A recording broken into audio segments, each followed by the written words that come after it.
I'm with Katie on this. I'm worried about a transphobic car, because if you have a gender setting and yet you have chosen a different gender than your biology, what will the car do? And if the car says, look, I can only identify with your biology, your biological underpinnings, because you haven't changed that, then the car is technically transphobic, and I don't want to be in a transphobic car.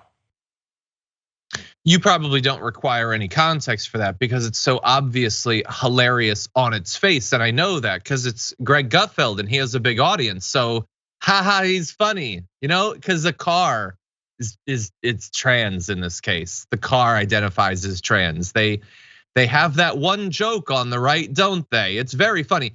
Here is what they were talking about, and that's the point that he made off of it. The story they were talking about was women outperform men at taking control from driverless cars.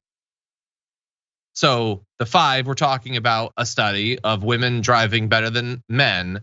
And his takeaway was to immediately launch into transgender cars because that's all that they have. That's all that they think about, or at least that's what they want their audience to think is the only thing that they think about, is whether a car could be trans. It's all about the trans community. They think that they've got a winner here, Jordan, and they are going to drive this thing and that community into the ground. Yeah, this has nothing to do with trans people, but they found a way to work that in just to malign and harass and dehumanize trans people who just want to be at the same level as anyone else in society. Nothing more, nothing less. Like, that's a pretty simple ask. And I think it doesn't take a lot to do that, to create a society where everybody, regardless of how they identify, regardless of how they feel, regardless of who they are, is an equal. That's not hard. That's not hard to do. But that just apparently sends people at Fox and the broader right recoiling.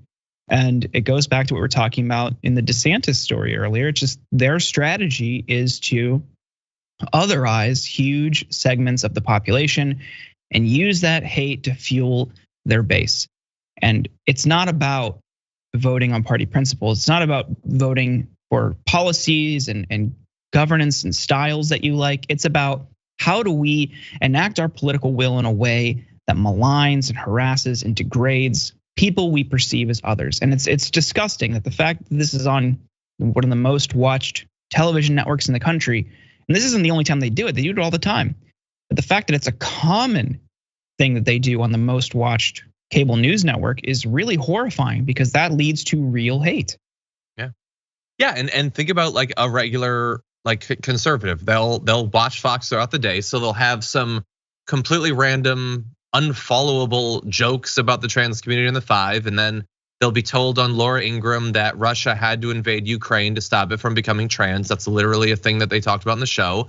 And then Tucker Carlson will do a long monologue about how trans people are ruining the US military or whatever. They'll all find their own angles on it. Some of it will be a joke, even if literally nobody even on the 5 laughed about that. Nobody gets what that joke was supposed to be.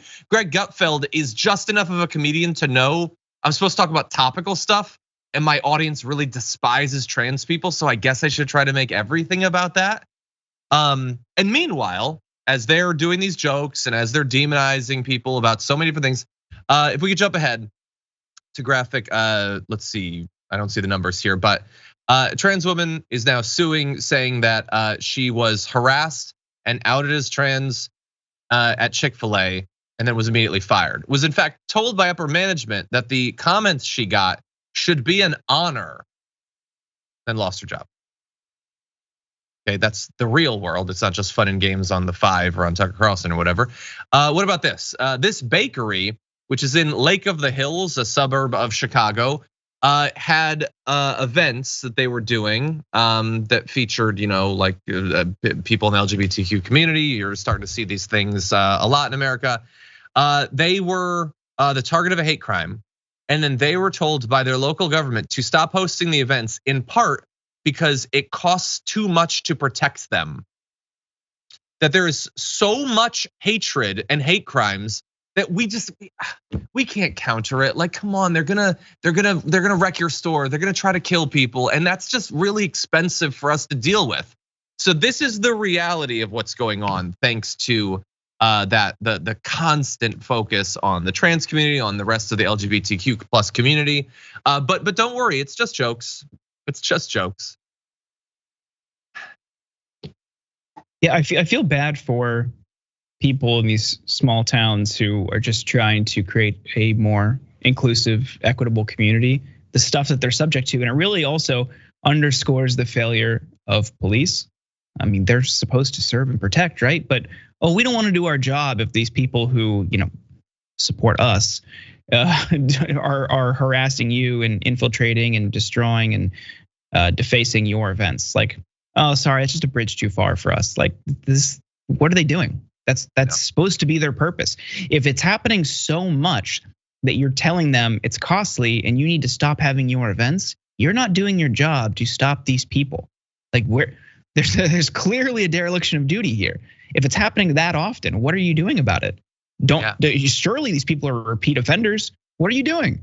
Yeah, start locking them up. Or I don't know, if this is a crime that has gotten so out of hand that the government can barely afford it, levy higher punishments against it. Start throwing people in prison for longer when they commit these acts of vandalism and assault and all of that. I don't know, these governments love to pretend that they think that deterrence is an important principle. Maybe use it when it comes to the hate crimes, perhaps.